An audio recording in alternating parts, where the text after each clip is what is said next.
Hi, my name is Dr. Mike Gorman. Today, as part of our video series, I wanted to talk a little bit about what we call the five hierarchies of health.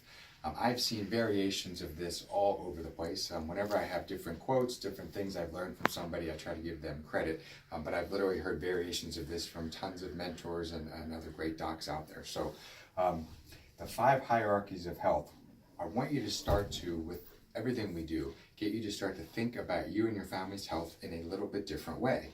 It's a little bit of a common sense way. It's different than what we're used to. So why do we have them in this order? Well, typically if somebody says to me, or if you say to anybody, what do you think makes up health? Most people say diet and exercise. It's pretty much a standard thing, right? You go to the doctor, they say you're not healthy, you've got to work on your diet, and you should do some exercise. And then that's about the end of it, right?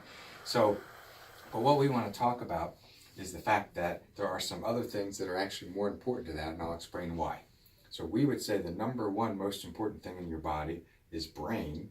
And why is that? Well, without a brain and without a nervous system, which is what connects your brain to and from your body, your organs, your muscles, every single cell in your entire body, without that brain functioning properly, then you can't live. It's actually impossible to live without a brain and a nervous system, right? So that makes that the most important thing. We would also go on, and we'll talk more in depth about this in other videos, about why is it so important.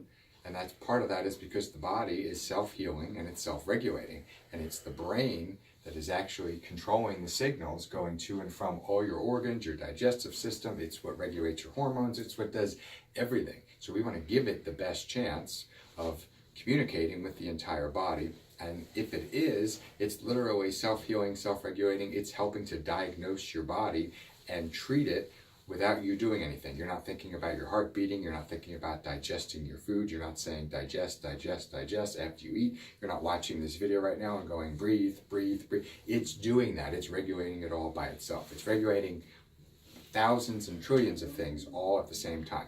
So that makes that the most important.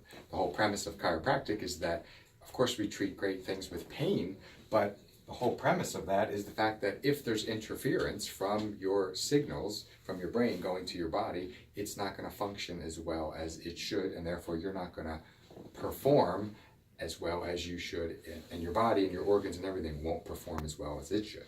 Okay, so next, so aside from the brain, we can go several minutes on average without oxygen. So that makes that the next most important thing.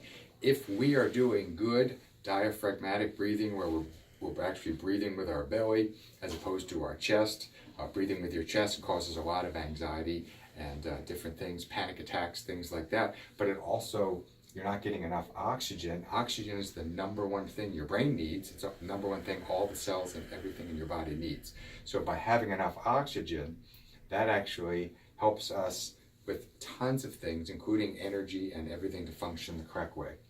Next is we can go several days without water. So that makes water the third most important.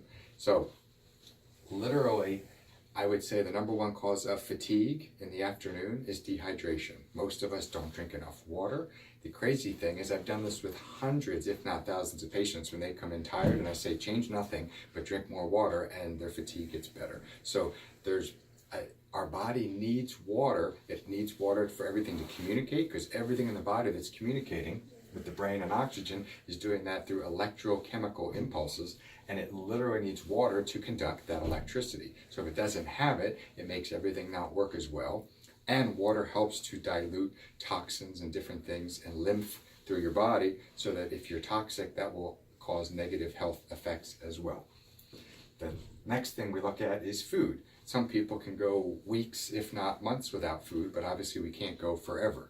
And so, but it's not as important as water, oxygen, or brain.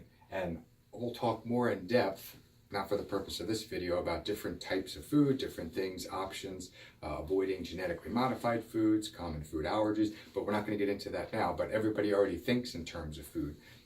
And then exercise.